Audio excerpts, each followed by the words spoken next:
very bright Monday morning to all our viewers here in Nigeria and around the world. We're starting today's Business Morning live here on Channels Television, Nigeria's news leader. What's in the news? The business and markets week shot by Easter Monday to be driven by headlines around the new minimum wage, the budget 2019 work in progress at the National Assembly, and the new 30-year April 2049 20 billion naira bond, as well as earnings releases from companies listed on the stock exchange. But look at the Easter Friday holiday market. We finished very nicely on mature treasury bills, repayment of 107.42 billion naira and bond coupon payments of 32.67 billion naira, pushing Nigeria's overnight money down to 10.57%. That's a whopping 1,100 basis points contraction. But look at the currencies market, where Naira gained on the US dollar across all futures contracts. 3 months FX futures, Naira gained 0.03%. 6 months, the Naira was up on the dollar by 0.13%. And for 12-month futures FX, 0.49% in the positive territory. Meantime, the turnover at the investors and exporters window last week was up 84.1%. The total inflows was $1.85 billion into the economy in Easter holiday trading week. Now, let's look at one critical story, part of what we'll be discussing today on this very special Easter Monday with the Director General of the Lagos Chamber of Commerce and Industry, Muda Yusuf. The Association of Palm Producers in Nigeria said their businesses are now at the verge of collapse because of unbridled corruption, culminating in smuggled palm oil into Nigeria due to porous borders. The local producer says banks and microfinance banks are now tightening their noose around the investors who take billions of naira from these financial institutions, and now they want their money back because those monies were obtained to revive abandoned oil palm plantations. According to what is currently in the news, the local oil palm producers say the output in the industry has been up tremendously in the last 24 months, with the price of oil palm stable at between 300,000 naira and 350,000 naira per metric ton within 18 months to the end of October. They also say that crude palm oil price has been down since November last year, hitting between 220,000 naira and 240,000 naira per metric ton, even in January this year, before the beginning of February to June season. That's one story. They were looking at the state of Nigerian economy, and we have a lot to discuss. Stand by, everyone. I am Bosin Omofaye. Let's welcome our guest on the show today, the Director General of the Lagos Chamber of Commerce and Industry, Muda Yusuf. Good morning. It's good to have you. Good morning. Thanks for coming through on your public holiday here. Thank you so much. Let's look at the news box, and that's where we'll start. Quite a number of economic issues, business and investment in the news box, and part of it first is the big story from outside. So from there, we just come into the country. But some of this relates to the country itself. When the World Bank and the IMF spent the better part of last 1 or 2 weeks front and back about the state of Nigerian economy, on subsidy, on structural reforms we need to do, on VAT, on tax and tariffs, including revenue as well. Yes, the reports from IMF and World Bank are not anything new. The issues raised are issues that have been part of the regular conversation and discourse on the economy. The difference is now that it's coming from at least outside the shores. And sometimes when such views come from outside of the country, it's even taken more seriously than when they are raised from within the country. First, the IMF talked about the issue of subsidy, fuel subsidy. This has been a very contentious issue over the years. We have been on this for close to 2 decades. Unfortunately, we have not made much progress in terms of reforming the oil and gas sector. Do you think the petrol subsidy is central to the entire economic growth and development conversation of Nigeria? Do you think it's central? It is. It is very central and it's very strategic for 2 reasons. One, there is the opportunity cost argument in terms of the subsidy thing. And when I say that, what I mean is that what the economy forgoes by spending so much on subsidy.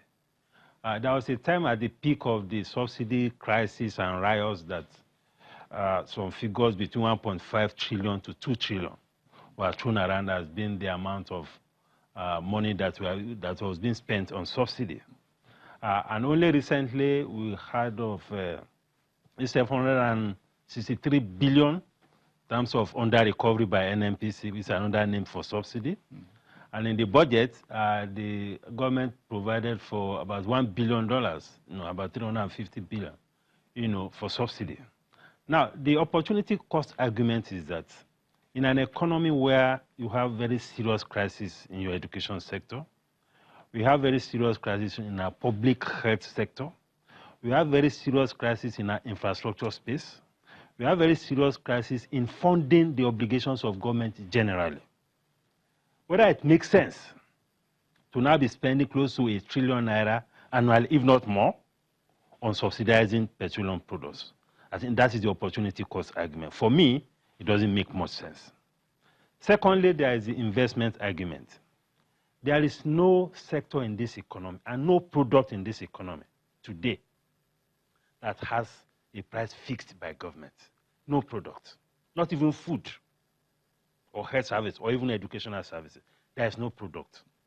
So if you have a product where the price is fixed, what you are simply telling investors is that it is not an area for any investor to go.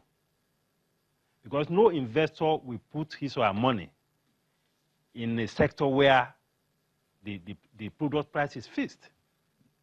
Meanwhile, the government is not in control of the cost because it's not fixed, but the price is fixed. So when you have a situation like that, you practically block investment from going to the downstream sector. And that is what has happened to us over the last 2 decades. That is why up to today, we don't have any functioning, we don't even have a private refinery that is of some substance. Because you have an investment space where the government says, okay, no matter your cost, you cannot sell above this price. Well, the provision was that there is going to be, the subsidy will be paid. There was promised that there will be subsidy payment in time to cater for exchange rate variations, to also cater for interest rate adjustments. But that has not happened. As we speak, we still have huge areas of subsidy that have not been paid. Even the one that were paid, it was a promissory note that was given. The finance minister agreed with the IMF, yes, that Christine Lagarde, that yes, subsidy will be removed, but says gradual, because we don't have buffers or what you call the cushions in place for the effect on the people. Then a few days later, the junior oil minister, Dr. Kachiku, says, well, the current landing cost, whatever, total is about 180, whereas pump price is 145 naira per liter. So put these two together at 180 to 145, we can see the difference. It's very simple arithmetic. Yeah. If you multiply by the volume of what we import and all of that. So how soon do you think this, and where do you think this cushion effect that the finance minister talked about, where do you think it's going to come from? And how soon do you think we should fix this? Well, to be able to take the subsidy or price recovery off the table? Well, I don't know what the minister meant by cushioning effect. Because whatever cushion you want to provide, you need resources to provide it. We have a government that is complaining about lack of resources. The government is struggling with a lot of very basic responsibilities of governance in terms of costs. We are already running very high debt profile. We have a debt service burden of almost 2 trillion every year. In the 2019 budget, the debt service component of the budget is 2.14 trillion. So where are you going to get the money? So I think we have to deepen the conversation. We have to strengthen engagement with labor. And we need to also come up with a strategy of how we can possibly even segment the market, if it is possible. We have something similar like that, something similar to that during the Babangida era, when we had some filling stations designated for commercial vehicles, we have some designated for private vehicles. So we need to be creative about this because we cannot continue this way. You look at the Venezuelan story. This is how it all started. We felt we had so much money. We were given a lot of things away in terms of welfare and all of that. We are not building the capacity of the economy to be able to diversify the economy. And look at where the economy is today. Even at the peak of the subsidy riots and all of that, one of the examples that were often quoted by Labour was Venezuela. That go to Venezuela, all is sold, petrol is sold, is selling for so much, so cheaply. It was cheap, yes. It was so cheap. But there's always a problem. But look at the economy today. Anything cheap has some problem. Yes. Some elements of problems. So it is something that we have to be very realistic. It is not a popular view. Yes. It's not a popular thing. Do you think it's but time, leadership is not about popular time decisions. that you think that we need to begin to speak to members of the public, begin to speak to Nigerians, millions of Nigerians out there, that the days of easy petrol are over? I think it is time we begin to do that. And I think we could also begin to even limit the amount of money that we vote for this subsidy. It can't be an endless thing because the whole economy is suffering from it. Now, we are not able to diversify this economy because we don't have infrastructure. How do you fix infrastructure if you don't have the resources to do so? Yes, so oil is the country's economic underbelly.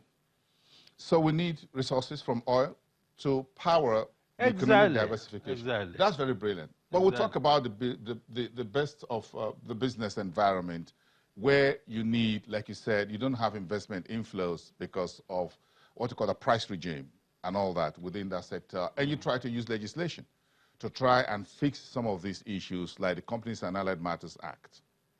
What's the view of the Chamber, Lagos Chamber of Commerce and Industry on this? Well, the Company and Allied Matters Act, the good news about that is that it's already on the table of the president for assent. It has gone through the National Assembly, both houses, and the whole idea of the CAMA Bill 2018 is to simplify the processes of business registration, business processes, and all of that. For instance, under that bill, it will be possible for a company to be owned by one person. You can incorporate a company just as one person. You don't need to be as looking for liability. As a limited liability. Yes, as against the current, you need three, four, five, six persons to form a board. Then all this issue of authorized share capitals and all of that you need to be looking for some other people to, take up shares. So if I'm an innovator, I'm one of the young guys in Yaba, for example, or in Kano or Port Harcourt, who's very creative in terms of software development, whatever, I can just register a company in my own name. Exactly. And I'm not scared of bringing someone else on board who I could steal my ideas, whatever we call it. Exactly. So that is ease in business. It's ease in business. It's a major component of the ease of doing business program or agenda of the present administration. Then there's also this component that has to do with private companies limited by guarantee. Before now, it used to be a very laborious process. Sometimes it could take up to 1 or 2 years to get it through. With the trustees? Yes, trustees and all of that. You need to advertise in the newspapers. You have to get the Attorney General to sign off on it. Exactly. So all those bottlenecks are being removed under this CAMA, yes. So our appeal is that the president should please sign this. As fast as possible. Should he sign it tomorrow, Tuesday? Of course. Possible? Why not? Why not? Why not? The earlier it's already on his desk. So it could be in his first job tomorrow, after the holiday. Why not? We'll be so glad to have that. We'll be so glad. So if it is signed, I think the SMEs and small businesses will have a much better space in terms of business registration. When that happens, do you think it will help the MSMEs dealing with banks and financial institutions? It will help. And it will even help a lot more people coming from, or businesses coming from the informal sector to the formal sector. Okay. Because part of the reasons, music to my ears. Yes, that's part of the reasons where we have so many businesses in the informal sector. Because of all these bottlenecks of registration. They're not formalized. They are not because formalized. When they look at the law book, which is CAMA, and they said, oh my God, how do I go through all of this? The cost, the task of finding the right partner and person, documentation, the time, and all of that. So they just say, okay, I'm just going to do this on my own, somewhere in the backyard, and I'm out of it. So this is also helping government. On the flip side, because the tax dragnet. Yes, yes, it will help the government. At least you have more people now in the tax.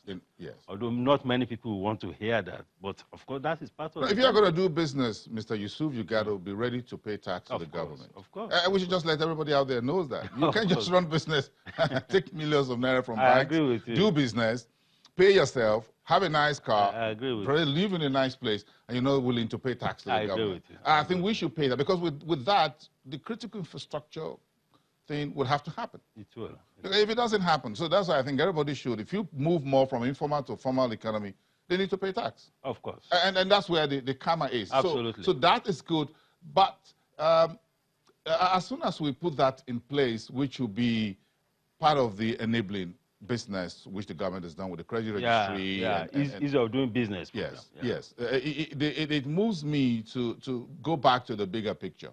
Because whatever you're doing at the formal or informal economy, we all work within the budgetary cycle and all the issues around the budget. So how much progress do you think we've made so far? There were talks that we will be able to get back, get our January, December calendar period back sometime maybe 2020. But then, give us your thoughts on the budget. Well, the budget, of course, we have seen a very, the process is not moving as fast as we expect, and understandably so. The whole of the first quarter, we were dealing with issues of elections, campaigns, and all of that. So that was a major distraction as far as the issue of the budget was concerned.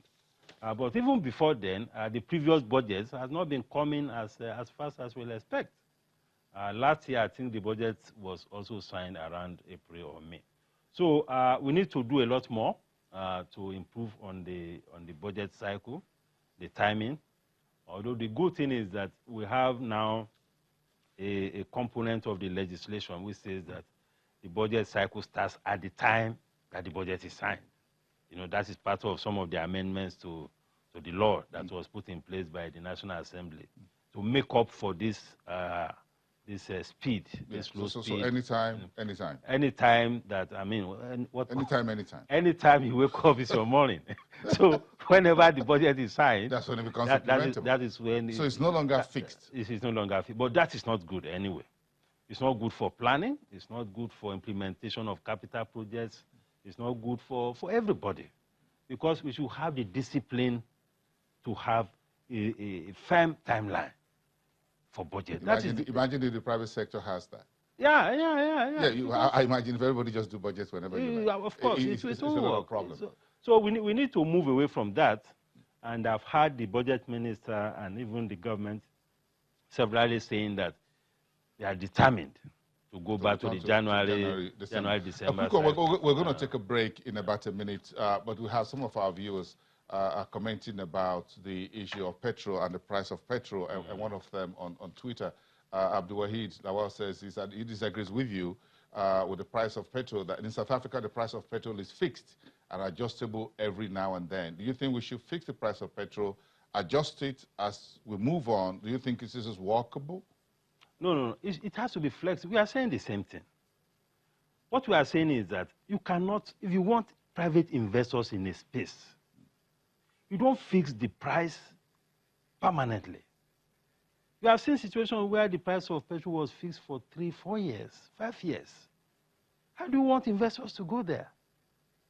Today, we are spending almost $8 billion importing petrol into this country. So if you say it's 100 naira, but it's adjustable based on the price of crude oil, whatever. Of course. It's all been in my head for years that why can't we copy perhaps South Africa and a few other countries where, yes, you can say, well, for May, which is next month, price of petrol will be 99 naira or 98 naira. Then the next month it could go to back to 100 or 101. Then it could go down again to whatever price, so that the pump price keeps changing. Of course, that is the way it is. You think that's better for investors who are coming in because they know that they can make money at the uptime, they can make less money at the downtime, and they can at least have an idea of what that fluctuation is. You should be able to adjust your price to reflect your cost parameters.